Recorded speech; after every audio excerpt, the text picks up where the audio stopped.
ರಾಮಾಯಣದ 7ನೇ ಸರ್ಗ ಅಮಾತ್ಯರ ಗುಣನೀತಿಗಳ ವರ್ಣನೆ.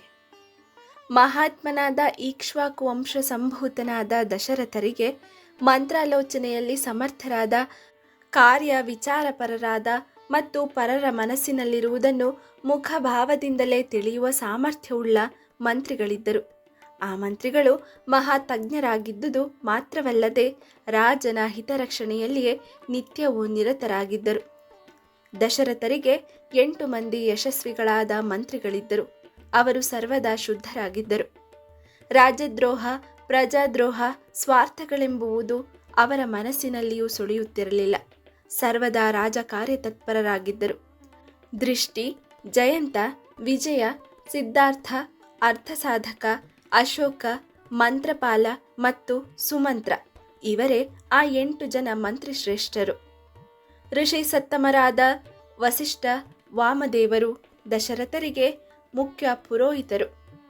ಮಂತ್ರಜ್ಞರಾದ ಸುಯಜ್ಞ, ಜಾಬಾಲಿ, ಕಾಶ್ಯಪ, ಗೌತಮ, ಚಿರಾಯುವಾದ ಮಾರ್ಕಂಡೇಯ, ಕಾತ್ಯಾಯನ ಮೊದಲಾದ ಬ್ರಹ್ಮನಿಷ್ಠರು ದಶರಥರ ಮಾಡುತ್ತಿದ್ದ ಯಜ್ಞ ಕರ್ಮಗಳಿಗೆ ಋತ್ವಿಜರಾಗಿ ಭಾಗವಹಿಸುತ್ತಿದ್ದರು. ದಶರಥರ ಮಂತ್ರಿಗಳು ದಂಡನೀತಿಯಲ್ಲಿ ನಿಷ್ಣಾತರು. ಅಕಾರ್ಯವನ್ನು ಮಾಡಲು ಲಜ್ಜೆ ಪಡತಕ್ಕವರು. ನೀತಿಶಾಸ್ತ್ರ ಕೋವಿದರು.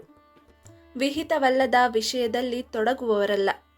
ಶ್ರೀಮಂತರು, ಮಹಾಬುದ್ಧಿವಂತರು, ವೇದ ಶಾಸ್ತ್ರಗಳನ್ನು ಪೂರ್ಣವಾಗಿ ತಿಳಿದವರು, ಅಪ್ರತಿಹತವಾದ ಪರಾಕ್ರಮವುಳ್ಳವರು, ರಾಜ್ಯ ಕಾರ್ಯಗಳಲ್ಲಿ ಕುಶಲರು, ಕೀರ್ತಿಶಾಲಿಗಳು, ಬುದ್ಧಿ ಶ್ರದ್ಧೆಯುಳ್ಳವರು, ಕೊಟ್ಟ ಮಾತಿನಂತೆ ನಡೆಯುವವರು, ಎಲ್ಲರೂ ತೇಜೋವಂತರಾಗಿಯೂ ಕ್ಷಮಾವಂತರಾಗಿಯೂ ಯಶೋವಂತರಾಗಿಯೂ ಇದ್ದರು.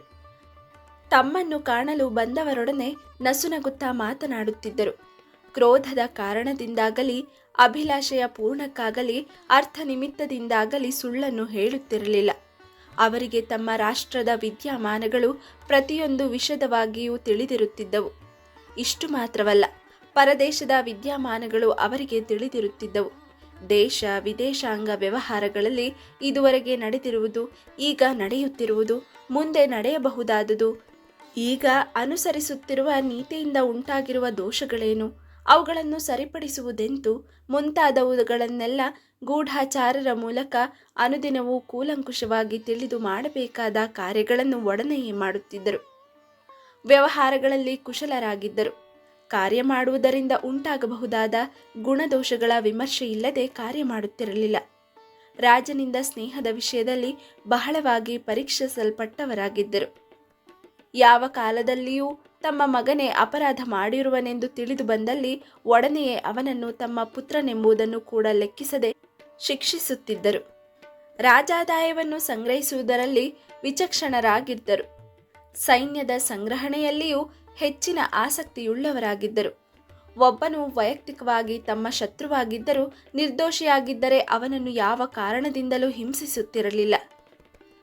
ಅವರೆಲ್ಲರೂ ಶತ್ರು ನಿರ್ವಹಣೆಯಲ್ಲಿ ಸಾಮರ್ಥ್ಯವುಳ್ಳವರು, ಶತ್ರುಗಳನ್ನು ಜಯಿಸುವುದರಲ್ಲಿ ಹೆಚ್ಚಿನ ಆಸಕ್ತಿಯುಳ್ಳವರು, ನೀತಿಶಾಸ್ತ್ರವನ್ನು ಅಕ್ಷರಶಃ ಪರಿಪಾಲಿಸತಕ್ಕವರು, ದೇಶವಾಸಿಗಳಾದ ಶಿಷ್ಟ ಪ್ರಜೆಗಳ ರಕ್ಷಕರು ಮತ್ತು ದುಷ್ಟ ಶಿಕ್ಷಕರೂ ಆಗಿದ್ದರು. ಕರಗ್ರಹಣದಲ್ಲಾಗಲಿ ರಾಜಾದಾಯ ಸಂಗ್ರಹಣೆಯಲ್ಲಾಗಲಿ ಬ್ರಾಹ್ಮಣರನ್ನು ಮತ್ತು ಕ್ಷತ್ರಿಯರನ್ನು ಹಿಂಸೆ ಮಾಡುತ್ತಿರಲಿಲ್ಲ. ಪ್ರಜೆಗಳನ್ನು ಹಿಂಸಿಸದೆ ಅವರೇ ಸಂತೋಷದಿಂದ ಕೊಡುವ ರಾಜಾದಾಯದಿಂದ ಬೊಕ್ಕಸವನ್ನು ತುಂಬುತ್ತಿದ್ದರು. ಅಪರಾಧಿಗಳ ವಿಷಯದಲ್ಲಿಯೂ ಅವರು ಮಾಡಿದ ಅಪರಾಧವು ಸಣ್ಣದಾಗಿದ್ದರೆ ಅಲ್ಪ ಶಿಕ್ಷೆಯನ್ನು, ದೊಡ್ಡದಾಗಿದ್ದರೆ ಉಗ್ರ ಶಿಕ್ಷೆಯನ್ನು ನೀತಿಶಾಸ್ತ್ರನುಗುಣವಾಗಿ ಕೊಡುತ್ತಿದ್ದರು. ಅಪರಾಧಿಯಾದವನಿಗೆ ಶಿಕ್ಷೆಯನ್ನು ಅನುಭವಿಸುವ ಸಾಮರ್ಥ್ಯವಿದೆ. ಒಂದು ವೇಳೆ ಅಪರಾಧಿಯು ದುರ್ಬಲನಾಗಿದ್ದರೆ ಯಾವ ವಿಧವಾದ ಶಿಕ್ಷೆಯನ್ನು ಕೊಡಬೇಕು ಎಂಬ ಪೂರ್ವ ವಿವೇಚನೆಯಿಂದ ಶಿಕ್ಷೆಯನ್ನು ವಿಧಿಸುತ್ತಿದ್ದರು. ತ್ರಿಕರಣ ಶುದ್ಧಿಯುಳ್ಳ ಧರ್ಮೈಕ ವಿಚಾರಪರರಾದ ದಶರಥರ ಅಮಾತ್ಯರ ಮೇಲೆ ಹೇಳಿದ ವಿಧಾನದಲ್ಲಿ ರಾಜ್ಯ ಪರಿಪಾಲನೆಯನ್ನು ಮಾಡುತ್ತಿದ್ದಾಗ ಅಯೋಧ್ಯ ಪಟ್ಟಣದಲ್ಲಿಯೇ ಆಗಲಿ ಕೋಸಲ ರಾಜ್ಯದಲ್ಲಿಯೇ ಆಗಲಿ ಅಸತ್ಯವಾದಿಯೂ ದುಷ್ಟನೂ ಪರರ ಪತ್ನಿಯರನ್ನು ಮೋಹಿಸುವವನೂ ಇರಲಿಲ್ಲ. ಕೋಸಲ ರಾಜ್ಯವು ರಾಜಧಾನಿಯಾದ ಅಯೋಧ್ಯ ಪಟ್ಟಣವು ಸುಖ ಶಾಂತಿಗಳಿಂದ ತುಂಬಿ ಪ್ರಶಾಂತವಾಗಿದ್ದವು. ದಶರಥರ ಅಮಾತ್ಯರು ಶುಭ್ರವಾದ ವೇಷಭೂಷಣಗಳುಳ್ಳವರಾಗಿಯೂ ಜಾಗರೂಕರಾಗಿಯೂ ಇರುತ್ತಿದ್ದರು. ನಯ ನೀತಿಗಳ ವಿಷಯದಲ್ಲಿ ಹೆಚ್ಚಿನ ಅವಧಾನವುಳ್ಳವರಾಗಿಯೂ ಇದ್ದರು. ಆಚಾರ್ಯರ ಗುಣಗ್ರಹಣೆ ಮಾಡಿ ಅದರಂತೆ ನಡೆಯುತ್ತಿದ್ದರು. ನಡೆದು ಹೋದ ವಿಷಯಗಳಲ್ಲಿ ಅವರಿಗಿದ್ದ ಸ್ಮರಣಶಕ್ತಿ, ಮುಂದೆ ನಡೆಯಬಹುದಾದ ವಿಷಯದಲ್ಲಿ ಇದ್ದ ಊಹಾಶಕ್ತಿ, ಇವುಗಳಿಂದ ದಶರಥರ ಮಂತ್ರಿ ಪ್ರಮುಖರು ವಿದೇಶಗಳಲ್ಲಿಯೂ ವಿಖ್ಯಾತರಾಗಿದ್ದರು. ಎಲ್ಲ ವಿಷಯಗಳಲ್ಲಿಯೂ ಚತುರರಾಗಿದ್ದರು. ಯಾವ ವಿಷಯದಲ್ಲಿಯೂ ಅವರಲ್ಲಿ ನ್ಯೂನ್ಯತೆ ಇರಲಿಲ್ಲ. ಯಾವ ಸಮಯದಲ್ಲಿ ಯಾವ ರಾಜರೊಡನೆ ಯುದ್ಧ ಮಾಡಬೇಕೆಂಬ ರಾಜನೀತಿಯ ಮಹಾತತ್ವವನ್ನು ತಿಳಿದವರಾಗಿದ್ದರು. ಅವರು ಸ್ವಾಭಾವಿಕವಾಗಿಯೇ ಐಶ್ವರ್ಯವಂತರಾಗಿದ್ದರು. ರಾಜಕಾರ್ಯದ ರಹಸ್ಯವನ್ನು ಅತಿ ಗೋಪ್ಯವಾಗಿಡಲು ಸಮರ್ಥರಾಗಿದ್ದರು. ಸೂಕ್ಷ್ಮಾರ್ಥ ವಿಷಯ ವಿಚಾರಗಳಲ್ಲಿ ಮತ್ತು ನಿರ್ಧಾರಗಳಲ್ಲಿ ಹೆಚ್ಚಿನ ಪ್ರತಿಭಾವಂತರಾಗಿದ್ದರು. ನೀತಿ ಶಾಸ್ತ್ರ ಪ್ರವೀಣರಾಗಿದ್ದರು. ಪ್ರಾವೀಣ್ಯವಿದ್ದುದು ಮಾತ್ರವಲ್ಲದೆ ನೀತಿ ಶಾಸ್ತ್ರಾನುಸಾರವಾದ ಆಚರಣೆಯುಳ್ಳವರಾಗಿದ್ದರು. ಯಾವಾಗಲೂ ಪ್ರಿಯೋಕ್ತಿಗಳನ್ನೇ ಹೇಳುತ್ತಿದ್ದರು. ಅಂತಹ ಸಕಲ ಗುಣ ಸಂಪನ್ನರಾದ ಅಮಾತ್ಯ ಶ್ರೇಷ್ಠರಿಂದ ಕೂಡಿದವರಾಗಿ ದಶರಥ ರಾಜರು ವ್ಯಸನರಹಿತರಾಗಿ ರಾಜ್ಯವಾಳುತ್ತಿದ್ದರು. ರಾಜ ನಿಷ್ಠರಾದ ಗೂಢಚಾರರಿಂದ ಸ್ವರಾಷ್ಟ್ರ ಪರರಾಷ್ಟ್ರಗಳಲ್ಲಿ ನಡೆಯುತ್ತಿದ್ದ ದೈನಂದಿನ ವಿಷಯಗಳನ್ನು ತಿಳಿದುಕೊಳ್ಳುತ್ತಿದ್ದರು. ದಶರಥರು ಧರ್ಮ ಮೂಲವಾಗಿ ರಾಜ್ಯವಾಳುತ್ತಾ ಪ್ರಜೆಗಳನ್ನು ಆನಂದಪಡಿಸುತ್ತಿದ್ದರು. ತನ್ನ ಮಕ್ಕಳನ್ನು ಪಾಲಿಸಿ ಲಾಲಿಸುವಂತೆ ಪ್ರಜೆಗಳಿಗೆ ಅನಿಷ್ಟವಾಗುವುದನ್ನು ದೂರ ಮಾಡಿ ಇಷ್ಟವಾಗುವುದನ್ನು ಒದಗಿಸಿಕೊಟ್ಟು ಅವರನ್ನು ಪಾಲನೆ ಮಾಡುತ್ತಿದ್ದರು. ಆಶ್ರಿತ ವತ್ಸಲರಾಗಿ ಅಧರ್ಮಕ್ಕೆ ಅವರಲ್ಲಿ ಆಶ್ರಯವೂ ಇರಲಿಲ್ಲ. ಅದನ್ನು ಪೂರ್ಣವಾಗಿ ಪರಿವರ್ಜಿಸಿದ್ದರು. ಸರ್ವಲೋಕಗಳಲ್ಲಿಯೂ ದಾನಶೀಲರೆಂದು ಸತ್ಯಪ್ರಜ್ಞರೆಂದು ಪ್ರಸಿದ್ಧರಾಗಿದ್ದರು. ದಶರಥರಿಗೆ ಸಮಾನ ಬಲವಿರುವ ಅಥವಾ ಅವರನ್ನು ಅತಿಶಯಿಸಿರುವ ಶತ್ರುವು ಯಾರೂ ಇರಲಿಲ್ಲ. ಮಿತ್ರ ಸಂಪತ್ತಿಯುಳ್ಳವರಾಗಿದ್ದರು. ಅವರ ಪ್ರತಾಪದಿಂದ ಮುಳ್ಳು ಗಿಡಗಳಂತಿದ್ದ ಶತ್ರುಗಳು ಪೂರ್ಣವಾಗಿ ನಾಶ ಹೊಂದುತ್ತಿದ್ದರು. ಸಾಮಂತರಾಜರು ಸದಾ ವಿಧೇಯರಾಗಿ ವಿನೀತರಾಗಿದ್ದರು.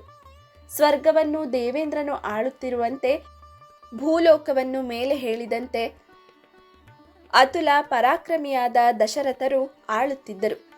ರಾಜ್ಯಾಂಗದ ಸಮಾಲೋಚನೆಯಲ್ಲಿಯೂ ರಾಜ್ಯದ ಮತ್ತು ರಾಜನ ಹಿತದಲ್ಲಿಯೂ ನಿತ್ಯಾಸಕ್ತರಾದ, ಬುದ್ಧಿ ಕುಶಲರಾದ, ಕಾರ್ಯಕರಣ ಸಮರ್ಥರಾದ ಮಹಾಮಾತ್ಯರಿಂದ ಕೂಡಿದ ದಶರಥರು ತೇಜೋಮಯವಾದ ಕಿರಣಗಳಿಂದ ಕೂಡಿದ ಬಾಲ ಸೂರ್ಯನಂತೆಯೇ ಪ್ರಕಾಶಿಸುತ್ತಿದ್ದರು.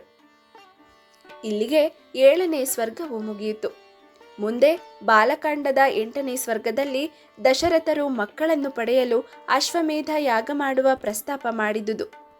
ಮಂತ್ರಿಗಳ ಮತ್ತು ಬ್ರಾಹ್ಮಣರ ಅನುಮೋದನೆ.